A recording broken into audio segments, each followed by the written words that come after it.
హనుమాన్ చాలీసా భక్తి చరిత్రలో ఒక మహానామం గోస్వామి తులసీదాస్. రామభక్తితో జీవించిన ఈ మహాకవి రచించిన అద్భుత గ్రంథమే ఈ హనుమాన్ చాలీసా. కాశీలో నివసిస్తూ తులసీదాస్ గారు హనుమంతుని మహిమను 40 శ్లోకాలుగా రచించారు. అందుకే దీనికి చాలీసా అనే పేరు.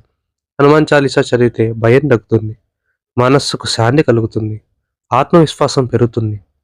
శని భయం, దుష్టశక్తులు, మానసిక ఆందోళనలు ఇవన్నీ దూరమవుతాయని భక్తుల విశ్వాసం. తులసీదాస్ చెప్పిన సందేశం ఒకటే: శక్తి అహంకారంతో కాదు, భక్తిలో ఉంది.